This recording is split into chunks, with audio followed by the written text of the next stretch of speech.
Hi, I'm Laura Flanders of The Laura Flanders Show, where I interview the best thinkers and doers of our time. On TV, the show premieres Sundays at 11:30 Eastern on PBS World and at the Laura Flanders Show YouTube channel. You can join my guests and me every week there in the live viewing party, and then catch us all week on public television stations.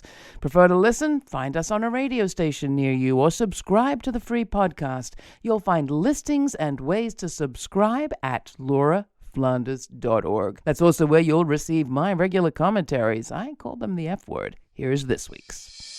Around 30,000 homes in Texas still have no power, and millions of Texans remain under a boil water mandate days after a deadly winter storm wiped out the state's weak water and energy systems. In Texas, President Biden has officially declared this scenario a disaster, and the state's failed leadership stands squarely under attack. Media coverage has been empathetic. Audiences across the country have heard the heart-wrenching stories of people like 11-year-old Christian Pavon, who froze in his family's mobile home, or Lone Lee, who died with her 3 grandchildren in a home fire in Sugar Land. But if deaths from lack of care, cold, and a lack of access to electricity are deemed disasters in Texas, how do we explain the fact that of the 55,000 homes in the Navajo Nation, around 15,000 don't have electricity now or at any time?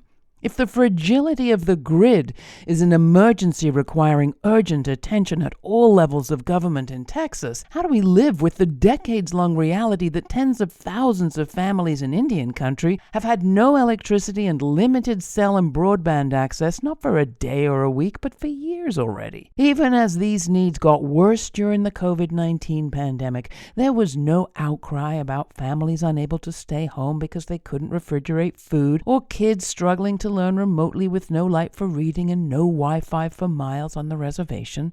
In Indian country, it's not the weather that's the problem, it's the racism and the disregard. The flip side to the indigenous story is that fed-up Native Americans have been helping themselves and each other, and they're turning to renewable energy to transition not just to cleaner power, but to become self-sufficient of greedy utility non-providers.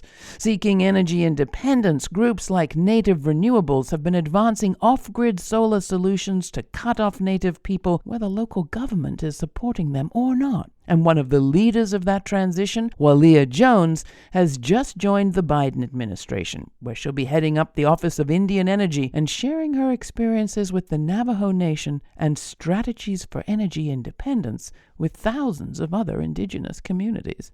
Who knows? Maybe she'd be willing to talk to some fed-up Texans. You can see my interviews with up-and-coming indigenous leaders and see them in action in local government, philanthropy, and self-organizing this week on The Laura Flanders Show, on our YouTube channel, or on public television stations across the country. Check lauraflanders.org for listings.